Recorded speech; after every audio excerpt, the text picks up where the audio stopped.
if you get this network error, please try again later in Wuthering Waves. Then in this tutorial, I will guide you on how to resolve this issue. So make sure to follow these instructions very carefully. Now, what you need to do, just press Window plus R on your keyboard to open the run dialog, then type %appdata% and click OK.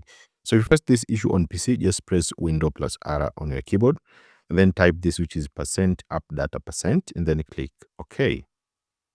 Now make sure it's opened in the roaming here. So make sure it's opened like this, which is AppData, and then the roaming folder. So if it's opened in AppData, make sure to open it on the roaming folder. For example, if it opened like this, which is on the AppData, make sure to open this roaming folder and leave it like this. Now follow the instructions here.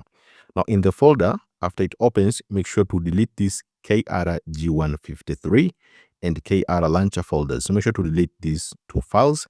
After deleting these two files, now launch Wuthering Waves in the game launcher, click the options tab. So after launching the Wuthering Waves on the game launcher, you'll see an option tab. Make sure to click on it.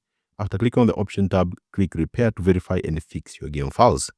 Once the repair is complete, you should see a message saying the integrity of your game files has been verified. Now launch the game and launch the game again. This should fix the network error. Now if you have done so but are still facing again the same issue, you can try the steps here. Close the game and then restart your device and router or modem, then relaunch the game again. You can also try connecting to a different network, such as using your phone hotspot or a different Wi-Fi connection. Make sure you're not connected to any VPN. If it all fails, wait for a few hours and the issue should resolve by itself. The game servers may be down at the moment. So if it all fails, you'll follow all the instructions, but you're still facing again the same issue. Wait for a few hours and the issue should resolve by itself, since the game servers may be down. Thank you so much for watching this video. I hope this tutorial has helped you fix this network error. Please try again later. Let me know in the comment section if this tutorial has helped you, and see you next time.